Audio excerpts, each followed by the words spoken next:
Siapa tadi yang membaca Allahu Akbar kabira, walhamdulillahi katsira, wa subhanallahi bukratan wa asila? Siapa tadi? Laki-laki itu mengaku, aku yang membaca itu tadi wahai Rasulullah. Apa kata Nabi? Assalamualaikum warahmatullahi wabarakatuh.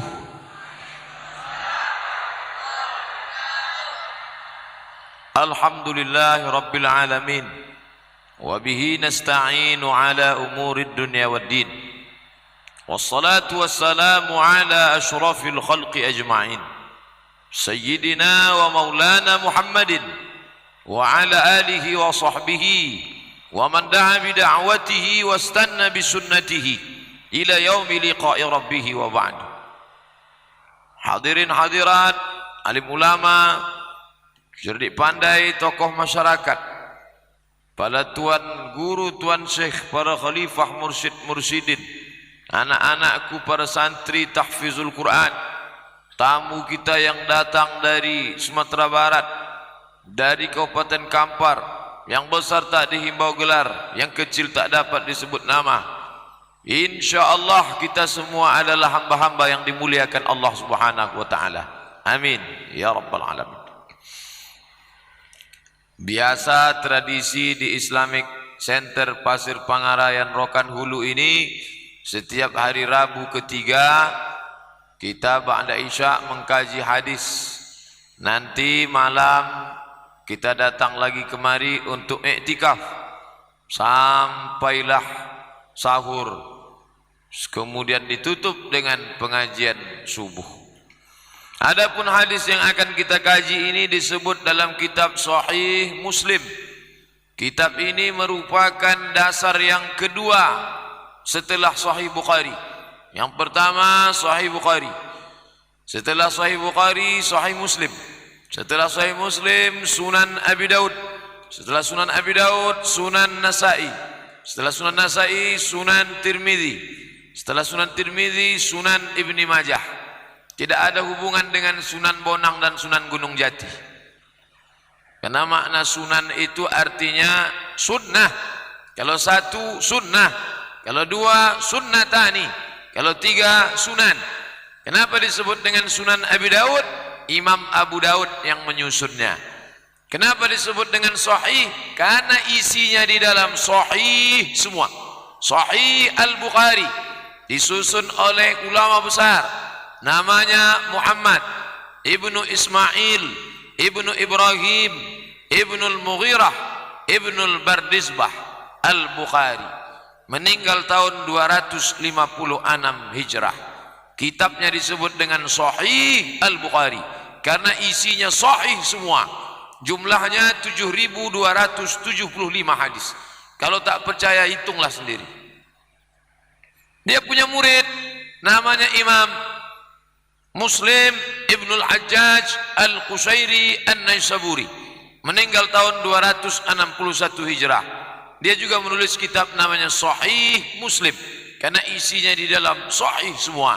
Salah satunya inilah yang mau kita kaji malam ini, diriwayatkan dari sahabat Nabi bernama Abdullah Ibnu Umar Ibnul Khattab Al-Qurashi.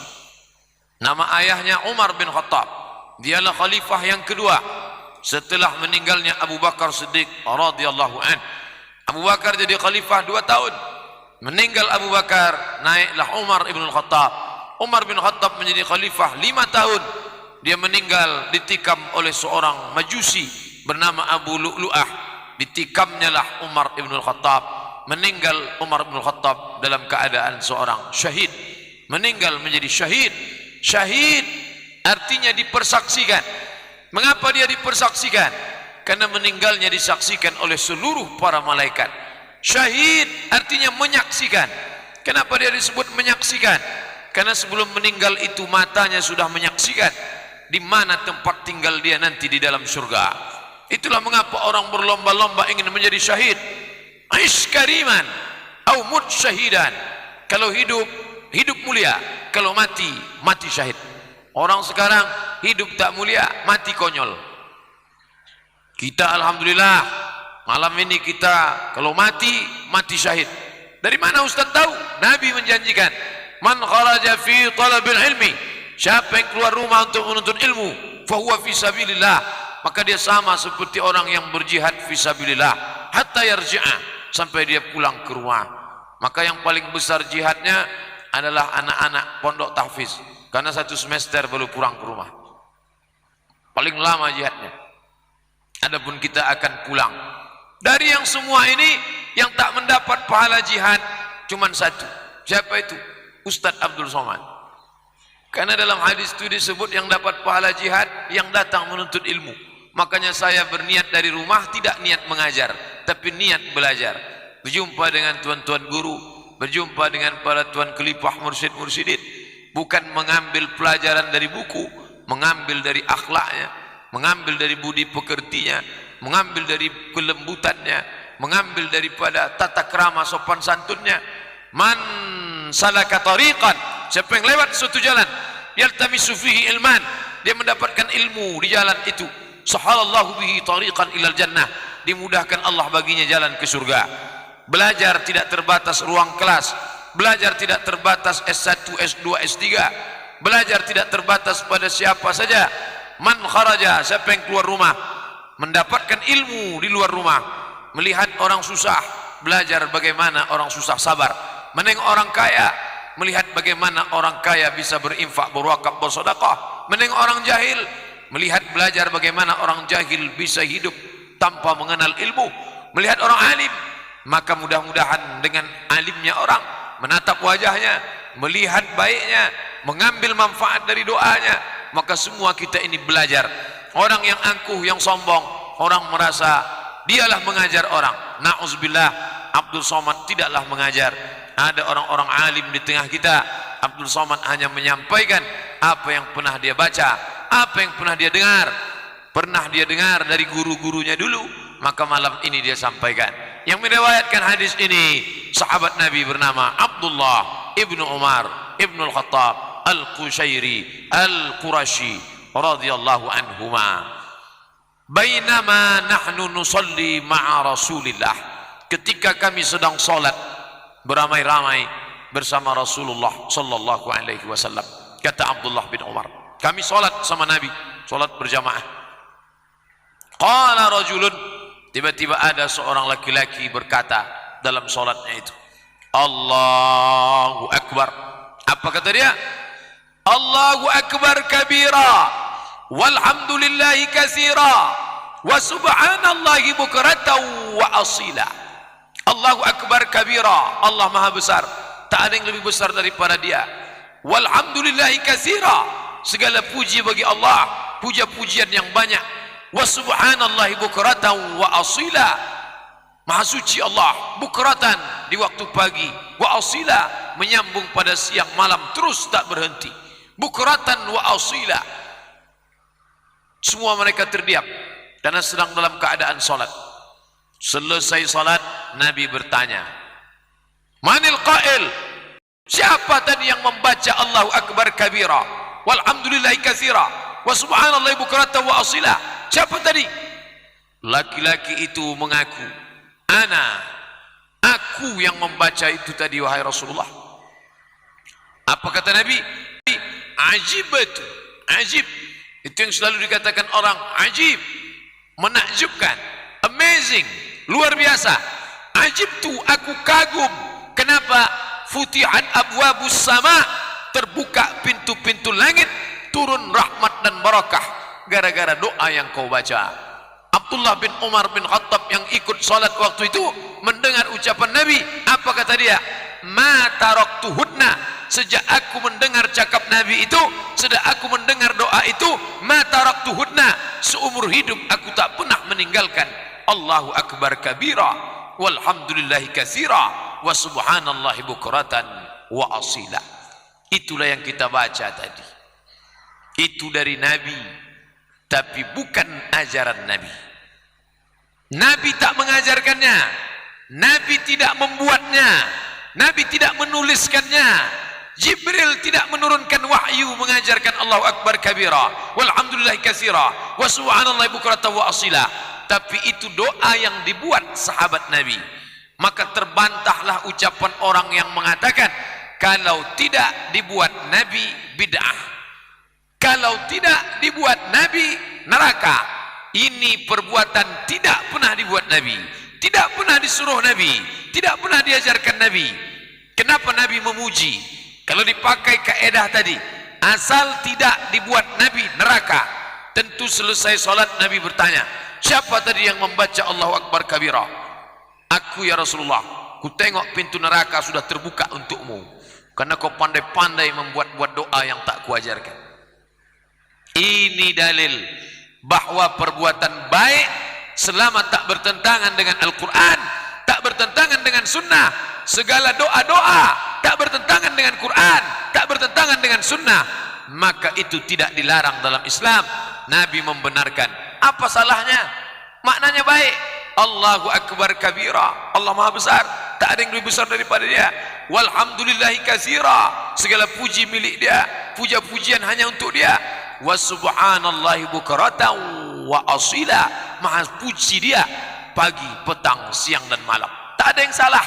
Maka Nabi mengatakan, ajibtu, aku heran, aku kagum, aku takjub.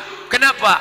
Futihat abwabus sama, terbuka pintu-pintu langit karena doa yang kau ucapkan. Ustaz, bacaan doanya ini, ya dari kecil belajar solat saya baca ini. Tapi ada orang bacaannya lain Pak Ustaz. Apa dia? Allahumma ba'id baini wa baina khatayaya kama ba'adta bainal masyriqi wal maghrib. Ya Allah, jauhkanlah antara aku dengan dosa-dosaku sebagaimana kau jauhkan antara timur dan barat. Salahkah doa itu? Tidak. Doa itu diajarkan Nabi. Yang membaca Allahumma ba'id bagus, yang baca Allahu Akbar kabira bagus. Yang tak bagus mana? Yang tak sembahyang. Selama dia sudah mau salat, alhamdulillah. Ini berkelailah gara-gara. Yang satu salat di sini kuat-kuat pula. Allahu Akbar. Allahumma ba'id baini wa baina khatayaya kama ba'adta bainal masyriqi wal maghrib. Yang satu pula sini Allahu Akbar sambil menyindir sebelah. Allahu Akbar kabira. Yang di tengah ni preman baru tobat, belum hafal apa-apa. Bingung dia, mana yang ikut. Dua-duanya baik, tak jadi masalah. Doa iftitah sudah dituliskan Ustaz Abdul Somad, 7 doa iftitah dalam buku 77 tanya jawab solat. Tinggal buka saja www.google.com, tulis di search 77 tanya jawab solat Abdul Somad LC, enter, langsung download gratis, share internet, BBM, WhatsApp, gratis semua. Downloadnya 5 menit dapat, 5 menit klik download dapat 150 halaman gratis. Pak Ustadz, kata jamaah, saya sudah download, kata Ustadz kemarin ceramah 5 menit, saya sudah download 50 menit kok nggak dapat. Rupanya paket habis. Insya Allah kalau pulsanya ada dapat insya Allah. Inilah ilmu sudah kita sebarkan, maka tak layak lagi orang-orang yang beriman dan beramal soleh berkumpul dalam masjid. Yang penting diawali dengan Allahu Akbar. Kalau orang merasa jabatannya besar, ketika jabatan itu hilang dia menjadi kecil. Kalau orang merasa hartanya besar, ketika harta itu hilang dia menjadi kecil. Kalau orang merasa titelnya besar, profesor, doktor, tiba-tiba dicopot karena ketahuan plagiat, dia stres, malu, depresi, maka orang Islam tak pernah merasa besar. Kenapa? Karena dia katakan Allahu Akbar kabira. Hanya engkau saja yang maha besar ya Allah. Aku kecil, aku tak ada apa-apanya. Dunia ini besar, luar biasa besar, tapi ternyata matahari jauh lebih besar. Matahari sebesar bola basket, besar. Dunia ini sebesar kacang hijau. Yang tak ingat kacang hijau, besok sarapan pagi bubur kacang hijau. Berapa ratus biji kacang hijau muat dalam bola basket. Begitulah dunia ini dikumpul beratus-ratus dunia muat kalau masuk ke dalam matahari. Matahari besar, muat. Bumi kecil. Kalau matahari sebesar bola basket, bumi sebesar kacang hijau, lalu Abdul Somad sebesar apa? Abdul Somad sebesar tungau. Sombong. Jadi kalau ada Abdul Somad sombong datang petantang petenteng, anak-anak tahfiz berbisik. Tengok tuh tungau sombong. Apa yang disombongkan ini? Yang disombongkan ini apa? Yang disombongkan karena ganteng. Manusia ini sejengkal ke atas, sejengkal ke samping. Asal hancur orang tak kenal. Apa yang disombongkan? Yang disombongkan karena kuasa harta binasa. Maka pada saat orang merasa Allah paling besar, disitulah Allah mengangkat dia setinggi-tingginya. Tu'izzu man tasha. Siapa yang berkehendak kau angkat. Wa tuzillu man tasha. Kau hinakan serendah-rendahnya siapa yang kau kehendaki. Biadikal khair. Segala kudrat, iradat, kuasa berada dalam genggaman tanganmu ya Allah. Makanya anak-anakku, adik-adikku, ketika engkau katakan Allahu Akbar, Allahu Akbar kabira, tak ada yang besar kecuali engkau. Kalau kita membesarkan guru kita, kita ingat dia selalu. Kalau kita besarkan emak kita, kita ingat dia selalu. Saat makan teringat dia. Tak sedap kita suap makanan itu kalau tak sama dengan dia. Siapa yang paling besar, dialah yang selalu kita ingat. Kenapa orang ingat yang lain daripada Allah? Karena Allah tidak besar dalam pandangan batinnya. Ada yang lebih besar. Apa yang lebih besar? Harga sawit. Apa yang lebih besar? Harga gotah karet. Maka solatnya solat gotah, solatnya solat sawit. Kenapa? Ada yang lebih besar daripada Allah Subhanahu wa taala. Makanya kita diajarkan mengingat, mengenal wujud qidam baqa mukhalafatul lil hawadisi qiyamuhu bi nafsihi wahdaniyah qudrat iradat sama basar kalam sifat 20. Itu semua ulama menyusun. Sekarang banyak orang berani-beranian. Itu sifat 20 bid'ah. Tak pernah Nabi mengajarkannya. Kembali ke Quran dan Sunnah. Kamu mau kembali ke Quran ke Sunnah, memangnya hafal kamu hadis Sahih Bukhari 7275? Memangnya hafal kamu 4000 Sahih Muslim? Memangnya hafal kamu 40.000 Musnad Ahmad bin Hanbal? Memangnya hafal kamu ayat Quran? Sanggup menengoknya bersebaran dalam 30 juz di surat ini, di surat ini. Datang ulama menyusunnya menjadi ilmu yang sistematis. Wujud tidak baqa mukhalafatul lil hawadis qiyamuhu bin nafsi wahdaniyah qudrat iradat sama basar kalam dan seterusnya. Mereka susun secara sistematis.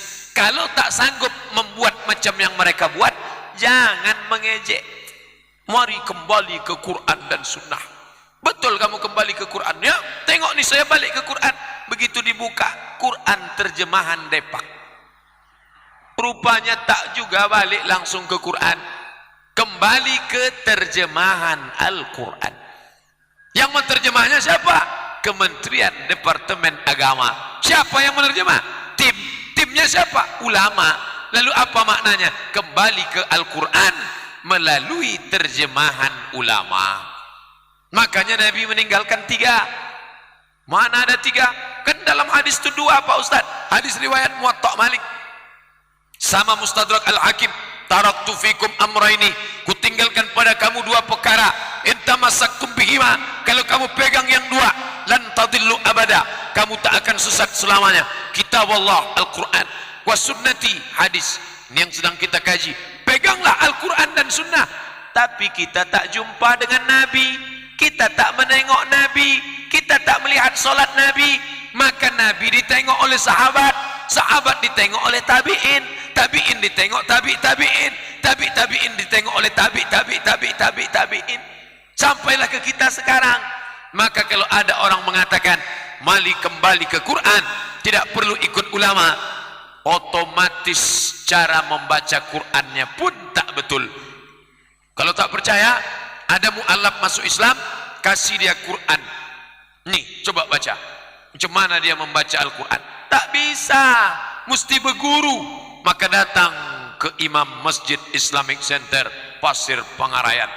Didengarnya macam mana dia membaca.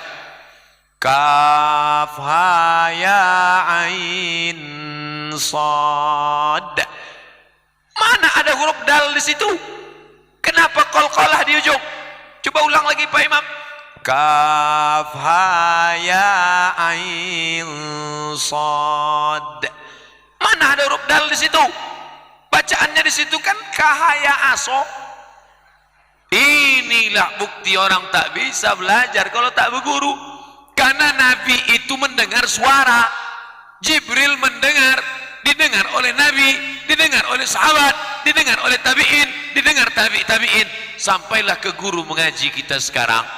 Maka kalau ada orang belajar pakai buku, tak berguru, dhalla wa adalla, sesat dan menyesatkan. Macam mana bunyi huruf A, macam mana bunyi huruf Allah. Alhamdulillah di Pasir Pangarayan guru tahfiz Quran ada, guru bayati sobasika nahawan jaharka ada, guru untuk macam-macam dari mulai alif bata, alif bengkok, alif lurus sampai kepada qalqalah, sampai kepada tahfiznya. Tinggal datang saja ke Pasir Pangarayan Islamic Center. Masya Allah, tamu terus datang setiap hari. Nanti kabarnya tanggal 15 akan datang 5.000 orang. Tak terbayangkan, ini ramai. Padahal dulu kabar-kabarnya ini dulu adalah kebun karet. Ketika mau dibuat masjid, orang melecehkan. Tengok ajalah nanti, kalau siap masjid itu monyet pun tak mau datang. Memanglah monyet tak datang. Mana ada monyet solat? Ramai orang datang dari Sumatera Barat. Mereka datang dengan niat lillahi ta'ala, karena ini bumi Allah, karena ini masjid rumah Allah. Maka pada suatu ketika ada seminar internasional. Datanglah ulama besar, namanya Syekh Muhammad Mutawalli Asy'arawi, ahli tafsir. Dr. Mustafa Umar, yang namanya tertulis di atas sebelah kiri, Dr. Mustafa Umar. Rektor ISK, Institut Sains Al-Quran, Syekh Ibrahim Al-Khalidi An-Naqsabandi, Pasir Pangarayan, Rokan Hulu. Rektornya Dr. Mustafa Umar. Beliau itu dapat gelar doktor karena menulis tafsir Syekh Muhammad Mutawalli Asy'arawi, ulama besar dari Mesir. Dalam seminar tegaklah Syekh Sya'rawi. Syekh Sya'rawi bertanya, boleh saya bertanya kepada tuan-tuan sekalian? Boleh. Kalau boleh saya bertanya, ketika Nabi SAW meninggal, dimandikan, kemana pergi air mandinya itu? Satu pun tak ada yang bisa menjawab. Mereka bertanya-tanya, kemana pergi? Entahlah, mungkin jatuh ke pasir, mungkin jatuh ke tanah, tapi tak ada dalil. Akhirnya mereka saling bertanya-tanya, tak ada yang bisa menjawab. Mereka terdiam. Syekh, kami tak bisa menjawab. Bagaimana kalau kami jawab besok? Besok tak apa-apa, besok kita jumpa kumpul lagi. Oke, besok. Malam itu bermimpilah ketua Nadwah, ulama yang menjadi ketua Nadwah. Malam itu bermimpi dia menengok Nabi SAW. Lalu kemudian di samping Nabi ada seorang laki-laki membawa lampu pelita yang terang benderang. Lalu bertanya ini orang yang bermimpi ini, ya Rasulullah, ya. Syekh Sya'rawi bertanya, kemana air mandi engkau itu wahai Rasulullah? Apa kata Rasulullah menjawab, air mandiku itu dibawa oleh malaikat naik ke atas dan menjadi air hujan. Kemana dia menetes, maka tetesan itu menjadi masjid. Mungkin tetesan yang paling banyak jatuh ke Pasir Pangarayan, karena ini masjid paling besar, terbaik nomor 1 se-Indonesia. Kemana air itu menetes? Menetes tetesan yang paling besar, pas jatuh ke tanah, yang kata orang akan didatangi monyet. Jatuh ke tempat kebun karet ini, orang tak tahu jatuh air mandi Nabi itu pas kemari. Maka berdiri masjid yang luar biasa bekas, hebat, mewah, besar, cantik, megah, juara 1 nasional. Air. Besok pagi datang ini yang bermimpi ini menjumpai Syekh Muhammad Mutawalli Asy'arawi. Syekh, ya, yang pertanyaan engkau semalam sudah bisa kujawab. Apa jawabannya? Air mandinya itu dibawa naik ke atas, bersatu dengan air hujan, kemana menetes, di situ akan berdiri satu masjid. Kata Syekh Sya'rawi, kau tengok tadi malam ada yang membawa lampu di samping Nabi. Kok Syekh tahu? Itu adalah aku. Syekh Muhammad Mutawalli Asy-Sya'rawi. Begitulah Allah Subhanahu wa taala memuliakan. Begitulah kalau Allah ingin menunjukkan nabinya, man ra'ani fil manami faqad ra'ani. Siapa yang melihat aku dalam mimpinya, maka dia sudah melihat aku. Fa inna syaitana la yatamassalu bi, karena setan tak bisa menyerupai aku. Siapa yang melihat aku, maka sungguh dia sudah melihat aku, karena setan tak bisa menyerupai aku. Kalau menyerupai Abdul Somad bisa. Mana tahu nanti Abdul Somad sudah berubah titelnya, sekarang Al-Mukarram, tiba-tiba berubah menjadi Al-Marhum. Ada orang Pasir Pangarayan yang kerasukan, tiba-tiba kerasukan, matanya melotot. Pas ditanya, siapa ini yang datang? Haji Abdul Somad LCMA. Loh, kalau memang Abdul Somad, coba praktek ceramah. Assalamualaikum warahmatullahi wabarakatuh. Betul nih Abdul Somad, udah tahu kok nanya. Itu bukan Abdul Somad, itu adalah qarin, jin yang senantiasa dulu mengikuti Abdul Somad. Ketika ditanya dia tahu semua, karena dia hafal jadwal Abdul Somad. Kalau memang betul ini Abdul Somad, jadwalnya ke Rokan Hulu hari apa? Hari Rabu ketiga, tausiahnya habis Isya, pembawa acaranya Ucok Parla, lengkap semua tahu. Kok bisa tahu dia? Karena dia merekam semua acara itu. Tahu dia waktu dia tausiah pada tanggal sekian, judulnya ini. Itu semua permainan. Setan menyerupai dia, tapi tak bisa dia menyerupai Muhammad sallallahu alaihi wasallam. Kenapa Syekh Sya'rawi diberikan keutamaan yang luar biasa? Karena yang paling besar dalam pandangannya tak lain tak bukan adalah Allah.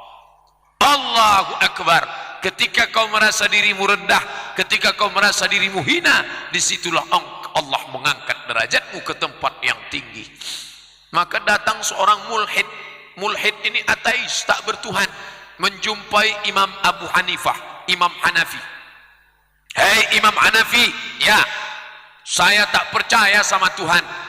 Kata Imam Hanafi, kalau kamu tak percaya sama Tuhan tak apa-apa, neraka masih muat, banyak seat kosong lagi. Saya mau tanya sama kamu Hanafi, apa itu? Dia sedang berada di atas mimbar tegak, Hanafi di bawah. Hanafi, ya, saya mau tanya sama kamu. Kata Imam Hanafi, apa? Kalau memang Tuhan itu ada, apa kerja Tuhan sekarang? Petani bercocok tanam, pedagang mengurus toko, guru mengajar. Tuhan itu kalau memang ada, apa kerja Tuhan sekarang? Kata Imam Hanafi, boleh aku naik ke atas mimbar itu? Kenapa? Kalau mau tahu jawabannya, aku naik ke atas. Ya? Turun kamu ke bawah. Turun dia ke bawah, Imam Hanafi naik ke atas. Imam Hanafi naik ke atas, apa kata Imam Hanafi? Inilah kerja Tuhan. Orang baik-baik naik ke atas, orang jahat turun ke bawah.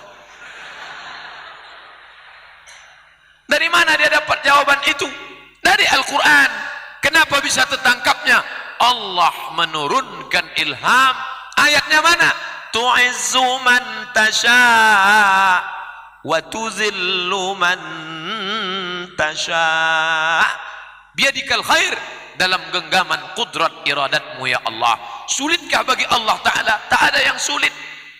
Air besar akan menenggelamkan orang, tapi ketika Allah berkehendak, air yang besar tak menenggelamkan bayi kecil. Musa diletakkan di dalam kotak kayu yang kecil.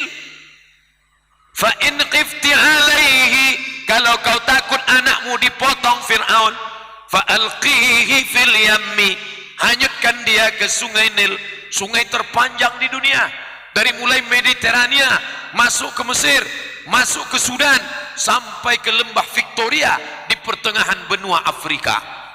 Kalau tak percaya, buka www Google Earth. Terpanjang di dunia. bayi kecil dihanyutkan. Kalau Allah berkehendak, air yang besar tak menakutkan bayi yang kecil. Tapi kalau Allah berkehendak, maka raja yang besar Fir'aun mati dalam tetesan air yang kecil. Allah berkehendak, dihanyutkan bayi kecil ke dalam kotak kayu. Bahasa Arabnya kotak itu fitabut, dimasukkan dia ke dalam tabut. Tabut artinya kotak kayu. Sampai ke Pariaman berubah menjadi tabui. Dimasukkan ke dalam kotak kayu, dihanyutkan dia ke sungai Nil. Semua mengatakan ini bayi akan mati. Kenapa masuk ke kotak? Allah berkata lain. Apa kata Allah? La taqafi, hai ibu Musa, jangan kau takut. Wala ta'zani, don't be sad, jangan kau sedih. Inna radduhu ilaik, kami akan mengembalikannya nanti kepadamu. Waja'ilu minal mursalin, kami akan menjadikannya salah satu dari rasul utusan kami. Sedihkah hati ibu Musa? Tidak. Kenapa? Karena ada yang maha besar. Anakku itu kecil ya Allah, anakku itu kecil, tak ada apa-apanya. Engkau yang maha besar. Allahu Akbar. Maka ibu-ibu yang sanggup mengirim anaknya ke pondok tahfiz ini, ibu-ibu yang berjiwa besar, karena berpisah dengan anaknya bukan senang. Ustadz Abdul Somad berpisah dengan anak, tinggal anak itu di pelupuk mata. Asal ditengok nampak, asal dipejamkan makin nampak. Bisa ibu berpisah sama anaknya, anaknya tinggal di pondok tahfiz, jarang dia tengok. Luar biasa. Datang seorang bapak-bapak menjumpai saya. Pak Ustadz, ya, istri saya menangis Pak Ustadz, bongkak matanya. Kenapa? Tak tahan berpisah sama anak. Lalu saya nasihati dia, sini, kamu nangis karena rindu. Ya, lebih baik kamu nangis sekarang daripada kamu nangis nanti 20 tahun akan datang. Nangis sekarang demi dia hafal Quran, nangis sekarang demi dia belajar Islam, daripada dia tak belajar, nanti dia jadi pemabuk, nanti dia jadi pecandu narkoba, nanti dia jadi pezina, nanti dia jadi perampok. Kamu nangis nanti tak ada yang bisa diharapkan. Nangis sekarang tak apa-apa. Berhenti istri saya menangis Pak Ustadz, karena ada yang maha besar, Allah. Anak kecil, Allah yang maha besar. Jadi istri Bapak berhenti menangis, alhamdulillah. Setelah itu saya pula menangis Pak Ustadz. Bapak Ibu yang dimuliakan Allah, Ustadz Abdul Somad berangkat ke Mesir 1998, pulang 2002. 4 tahun 3 bulan tak pulang-pulang. 4 tahun 3 bulan. Sampai terlintas di pikiran saya, jangan-jangan aku ini anak angkat, tak sayang makku. Saya adik beradik tak banyak, 2 orang. Saya anak pertama, adik saya dua-duanya laki-laki, tak ada anak perempuan. Setelah pulang saya tanya mak saya, sekarang setelah punya anak rindu. Saya bilang, mak tak sayang dengan saya. Oh sayang. Kenapa sampai mau berpisah sama saya 4 tahun? Kalau aku tak tahan berpisah, kau udah jadi hantu. Kau bukan anak baik-baik. Dulu sekolah cabut, kelas 1 lain, kelas 2 lain, kelas 3 lain. Maka saya kalau sudah cerita masalah sekolah, adik-adik sekolah yang benar ya, tak pernah. Karena sekolah saya tak benar. Tak pernah saya nasihati anak-anak di pesantren, kalian harus sekolah baik ya, harus rajin. Enggak. Saya kelas 1 lain, kelas 2 lain, kelas 3 berhenti saya sekolah. Karena menurut saya tak ada gunanya sekolah ini. Presiden sudah ada, menteri sudah ada, PNS sudah banyak. Tak sekolah saya 5 bulan, akan tidur aja di rumah. Akhirnya datanglah seorang penceramah dari Indragiri Hulu ke kampung saya di Pelalawan. Pulang dia ceramah, singgah di rumah kami, diundang makan. Kata mak saya, Pak Ustadz, ini anakku ini sudah tak sekolah 5 bulan. Bisa Ustadz tolong? Kenapa dia tak sekolah? Tak mau saja dia sekolah. Ustadz kan mengajar di Air Molek Indragiri Hulu, ya. Tolonglah Ustadz, tengok dulu anakku. Kata Pak Ustadz tadi, ini anak ini kalau bandel nanti merusak anak yang lain, Bu. Tapi kalau mau saya tolong, saya tengok dulu wajahnya. Tengoknya wajah saya, masih ada sisa-sisa kebaikan. Ini bisa diselamatkan. Diselamatkannya lah saya ke sekolah itu 10 bulan saya di Air Molek. Tamat saya madrasah aliyah, ijazah itulah yang saya bawa ke Mesir. Habis dari Mesir pindah ke Malaysia, habis dari Malaysia pindah ke Maroko, habis dari Maroko masuk dosen ke UIN, habis dari UIN menjadi juri musabaqah tilawatil Quran tingkat provinsi dan ditempatkan di Air Indragiri Hulu. Pembacaan nama, juri MTQ tingkat provinsi, juri dari ibu kota Provinsi Riau, Haji Abdul Somad LCMA. Turun dari pelantikan itu, dia sudah menunggu di bawah. Saya tengok, inilah orang yang menyelamatkan saya 15 tahun yang lalu. Menggenang air mata dia menengok saya peluk dia kuat. Kalau tak bapak menyelamatkan saya, udah jadi hantu saya, Pak. Apa maknanya? Allah Maha Besar. Kalaulah orang tua itu menganggap ini kecil, dilepasnya saja, seperti ibu Musa melepaskan Musa ke tengah lautan sungai Nil. Kuserahkan kepada Allah Subhanahu wa taala. Ibrahim, kenapa tadi kita katakan kama sallaita ala Ibrahim wa ala ali Ibrahim, kama barakta ala Ibrahim wa ala ali Ibrahim? Karena Ibrahimlah yang sanggup membesarkan Allah. Semuanya kecil. Ismail kecil, Hajar kecil, Sarah kecil. Tinggalkan ini Sarah, tinggalkan ini Hajar, ditinggalkannya. Hajar tak sanggup tinggal di tengah gurun pasir yang luas. Maka pada saat akan berangkat, ditariknya ujung jubah Ibrahim. Allahu amaraka bihaza. Hai Ibrahim, apakah Allah yang menyuruh engkau meninggalkan kami di sini? Rumah tak ada, kebun tak ada, orang tak ada. Kami berdua inda baitikal muharram, di samping Ka'bah. Tega engkau meninggalkan kami Ibrahim? Allahu amaraka bihaza. Apakah Allah yang menyuruh engkau meninggalkan kami? Apa kata Ibrahim? Satu kata, na'am. Dia tak ada kata-kata lain. Na'am, ya, Allah yang menyuruh aku. Maka Hajar melepaskan. Apa kata dia? Idzan la yudhi'ana. Kalau memang dia, maka dia tak akan menyia-nyiakan kami. Ibrahim mengatakan ini anak istri kecil. Hajar mengatakan Ibrahim tak ada apa-apanya. Yang meninggalkan kami ini pencari rezeki, sedangkan yang menjaga kami pemberi rezeki. Ibrahim pencari rezeki, dia meninggalkan kami tak apa-apa. Karena yang meninggal bersama kami ini adalah pemberi rezeki. Huwa razaq, huwal wahib, zul quwwatil matin. Maka kalau orang masuklah kalimat Allahu Akbar ke dalam kepalanya, maka dia tak pernah takut, tak pernah sedih. Kenapa? Karena semua dalam genggaman kudrat iradat Allah Subhanahu wa taala. Tapi mencakapkannya saja yang mudah. Menggerakkan anak lidah siapa yang tak payah mengucapkannya? Bagaimana memasukkannya ke dalam hati? Bagaimana memasukkannya ke dalam tangkai jantung? Bagaimana memasukkannya ke dalam otak ubun-ubun?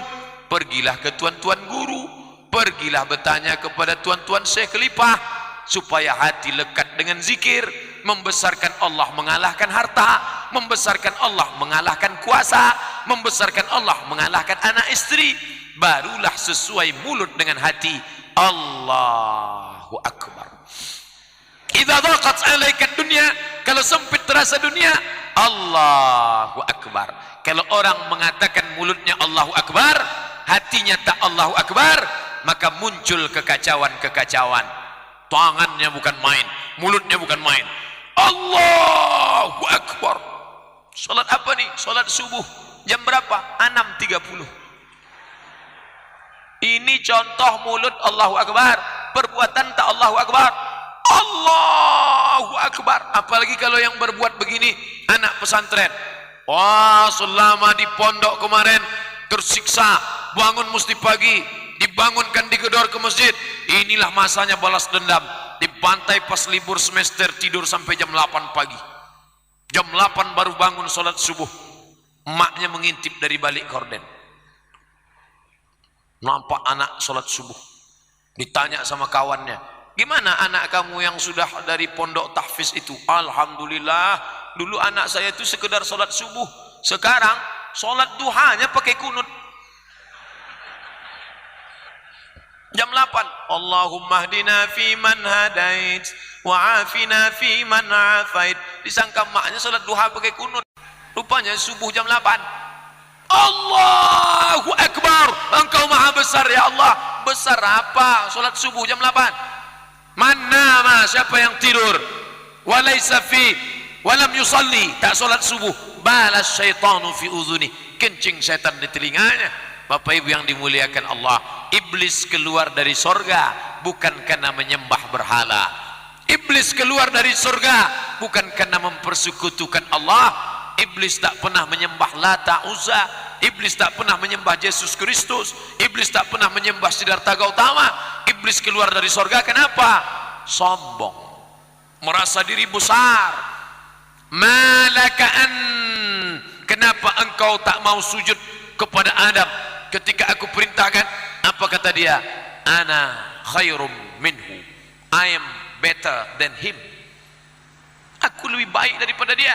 Khalaqtani min nar, aku kau ciptakan dari api. Wa khalaqtahu min tin, dia kau ciptakan dari tanah. Merasa diri besar, merasa diri sombong, merasa diri agung. Maka sesungguhnya makna yang tersembunyi di balik Allahu Akbar kabira, tak ada yang lebih besar kecuali engkau. Bapak sudah masuk kalimat Allahu Akbar kabira itu ke dalam diri bapak? Sudah Pak Ustaz. Anak kecil, istri kecil. Istri itu tak ada apa-apanya itu Pak Ustaz. Tak ada apa-apanya. Mau mati, matilah, saya ganti cari yang lain lagi. Tiba-tiba besok Ustaz belanja ke pasar pagi Arengka, nampak dia terduduk di atas motor parkir. Jam 8 jumpa, jam 9 jumpa, jam 10 jumpa, menunggu bini belanja.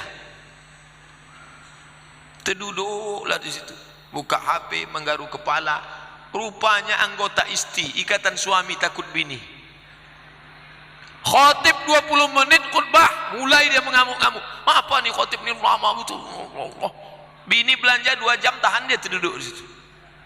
Khotib kalau khutbah 20 menit mulai gelisah, lama-lama saking gelisah mulai diambilnya HP, langsung foto ke atas, langsung update status. Lama betul khutbahnya. Bagi yang setuju tolong klik like and share. Oke. Takut apa ini? Takut kepada manusia lebih besar daripada ke Allah SWT. Allahu Akbar. Kalaulah pedagang masuk kalimat Allahu Akbar itu ke kepalanya, Allahu Akbar, Allah Maha Besar, maka dia tidak akan membesarkan timbangan, tak akan membesarkan 1 mata 2 mata. Sekarang dia lebih membesarkan timbangan daripada Allah. Akhirnya dia curang timbangan. Mata yang paling tajam di dunia ini mengalahkan mata Raja Wali, mengalahkan mata elang, mengalahkan mata bulu burung hantu. Apa itu? Mata ibu-ibu belanja ke pasar, tajam menengok mata. Itu kurang 1 on tuh. Menengok Quran tak nampak huruf, tapi kalau nengok mata timbangan itu kurang tuh. Bagus ibu-ibu yang matanya tajam nengok timbangan, bagus. Ibu sedang menyelamatkan pedagang, jangan sampai dia masuk neraka jahanam. Bayangkan kalau dia nipu 1 on, ada belanja 10 orang, berarti dia makan haram 1 kilo. Kalau dia berdagang 1 bulan, berarti dia makan haram 300 kilo. Bayangkan itu, 30 kilo, 300 kilo, 10 tahun 3 ton masuk barang haram ke dalam badannya. Yang menyelamatkan itu siapa? Kita selamatkan dengan memeriksa timbangan. Timbangan ini sudah diperiksa. Timbangan cabai bohong, timbangan bawang tipu, timbangan minyak tak betul. Timbangan yang betul satu-satunya cuma 1, timbangan posyandu, timbangan anak. Itu tak ada gunanya ditambah dikurang, karena tak ada ruginya. Paling-paling kalau berat, ibunya ketawa, alhamdulillah anak saya tambah berat. Bapak Ibu yang dimuliakan Allah Subhanahu wa taala, oleh sebab itu Allahu Akbar kabira, besarkanlah Allah mengalahkan yang lain.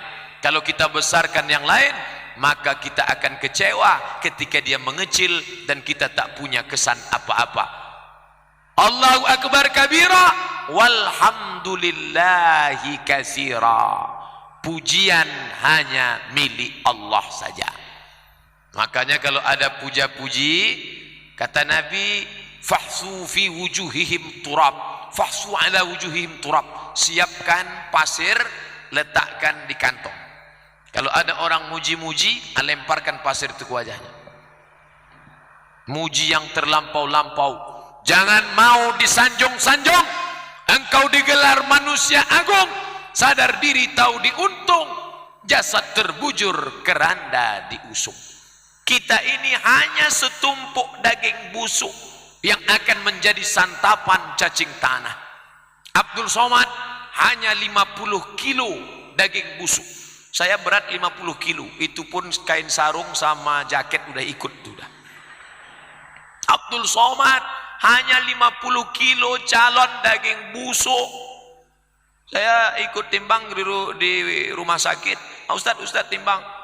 Berapa? 50. Padahal saya tengok kurang di situ. Dia ingin menyenangkan hati saya. 50 Pak Ustadz. Bapak Ibu yang dimuliakan Allah Subhanahu wa taala, segala puji hanya milik Allah Subhanahu wa taala. Anak-anak kita dipuji, bagus, motivasi. Sudah hafal berapa juz, Dek? Sudah 2 juz. Tambah hafalannya ya. Berprestasi terus ya. Bagus.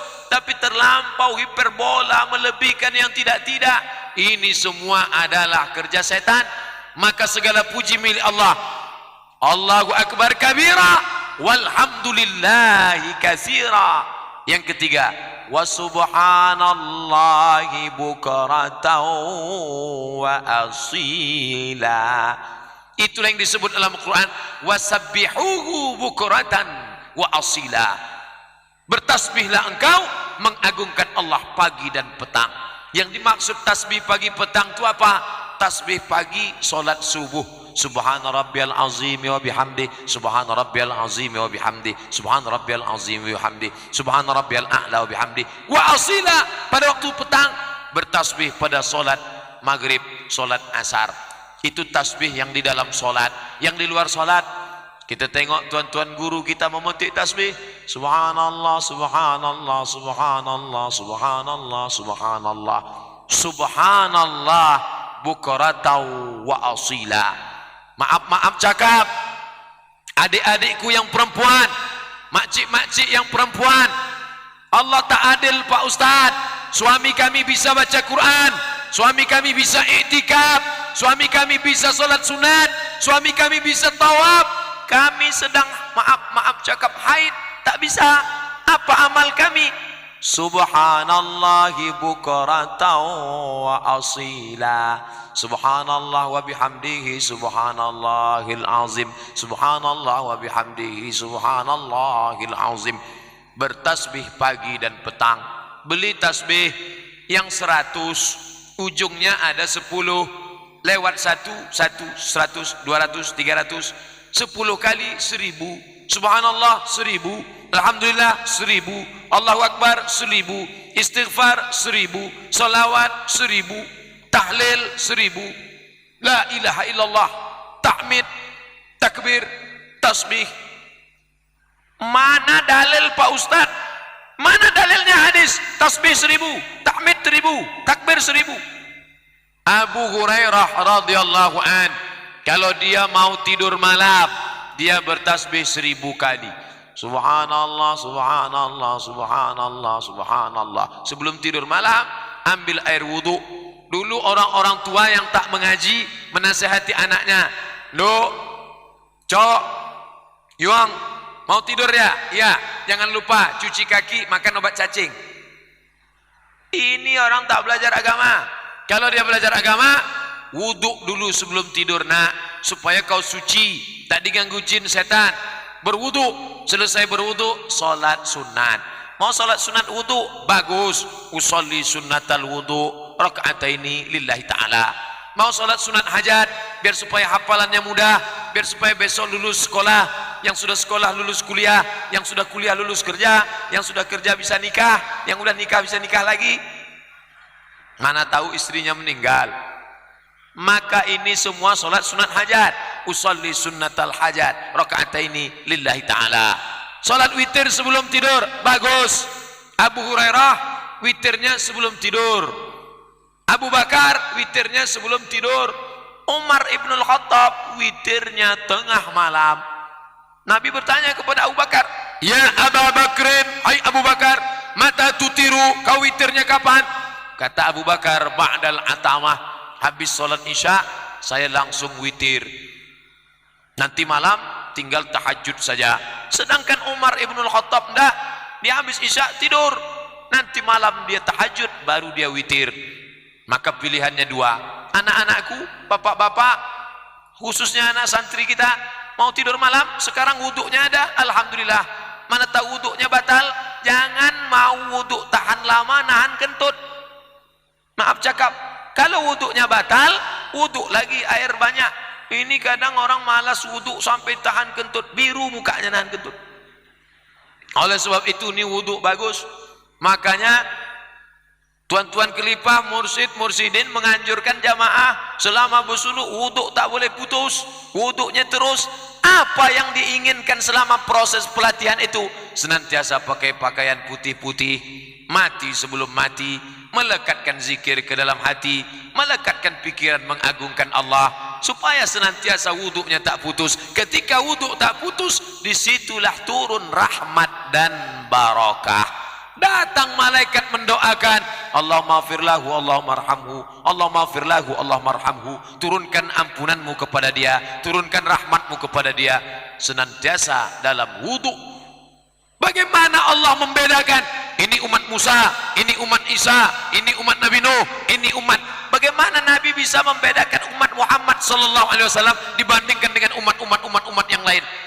Ternyata ketika Nabi ditanya, ya Rasulullah, ya, bagaimana nanti kau membedakan kami umatmu dengan umat Musa, umat Isa?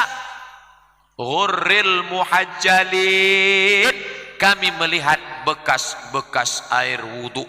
Umat Muhammad itu nampak bercahaya seperti kuda yang hitam, ada bulu yang putih di atas kepalanya.